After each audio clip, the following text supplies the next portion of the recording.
Okay, Ration Book Challenge Day 9, further experiments with offal. Today I'm going to do tripe and onions, according to an old wartime recipe that I found, and it's really very simple. All it has, and let me put this down here, is... and I'm sure that people will be going, right now, I'm being disgusted. What it has is some chopped tripe. I have washed my hands, as Fanny Craddock would say. So that's been chopped to sort of inch squares. I also have some rough cut onions, and the final ingredient is half a pint of milk.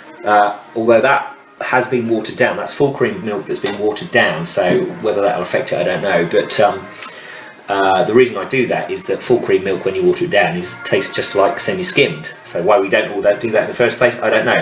There are two other ingredients which are kind of put in judiciously towards the end. One is a bit of corn flour to thicken it, and the other is some salt and pepper. So yes, so basically all you do is this.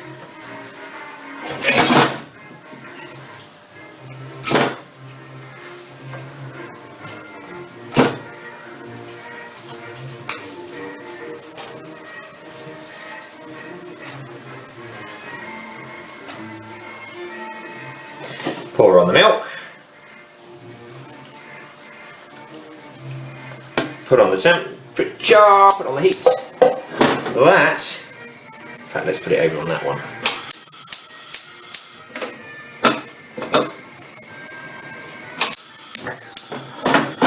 That there, I will pick up in a minute, it's a bit of heat.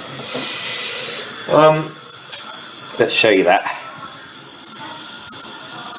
Comme ça. That's it. Basically that's... Whoop, let's go there. Basically that's tripe and onions. Which I'm sure loads of you will now be going, it's disgusting. But let's see. I mean, you know, I'm game. Let's find out what happens. Because, you know, it's really interesting to know what was happening in World War II. And, you know, this Ration Book Challenge, yeah, it's stretching me a little bit. I'm definitely thinner this week.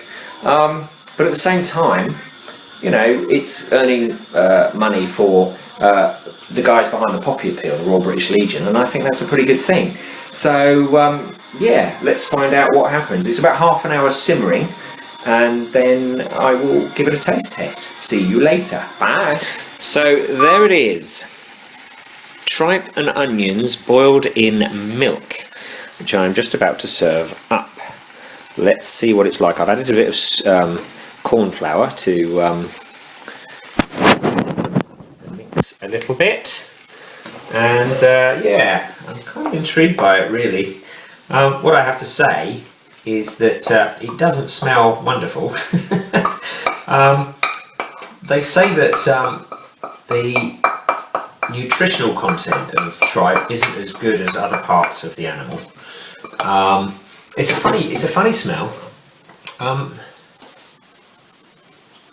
That soapy smell that I noted on the original when it's not been cooked up into tripe and onion is gone.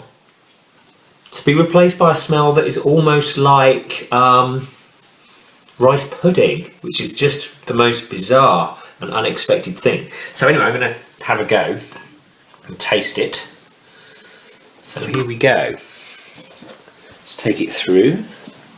Excuse the mess in here. I've been working on a show for the Three Bells, so I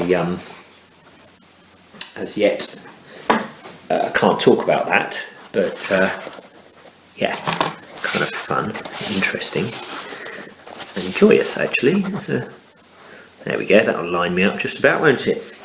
So let's give it a go and see what happens. I'll come in down low so that we can see my face. Now it might need a bit of salt and pepper. I put a little bit in.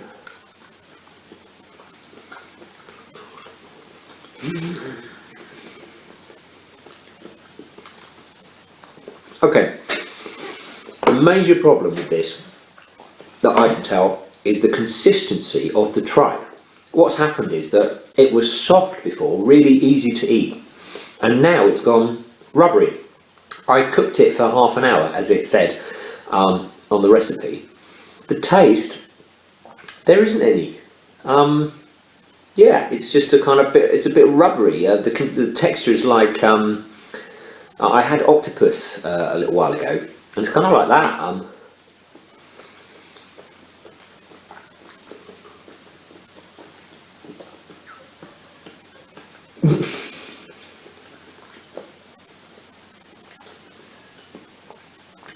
It's going to take me a long time to eat this.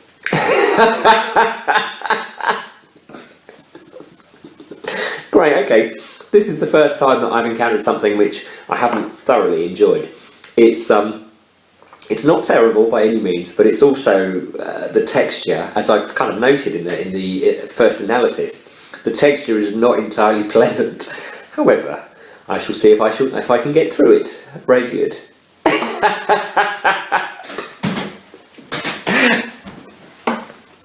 Okay, so this is me just after eating the the rather lovely tripe and onions. Yeah, I was willing to give that a go, and I did eat the whole lot actually, and it wasn't great. It really wasn't great.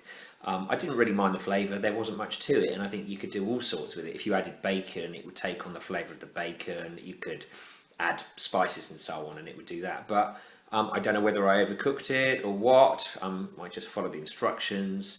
But yeah, it was very rubbery in places and really not great. I mean, the major issue wasn't the flavour. It was, like I say, it was actually just keeping on chewing and chewing and chewing and chewing and chewing and not actually getting through the tripe. So therefore, maybe that's why they get you to to cut it into inch squares, because they know that it's soft enough that actually you can swallow that without having to actually make a dent in it. Am I being cynical? I don't know.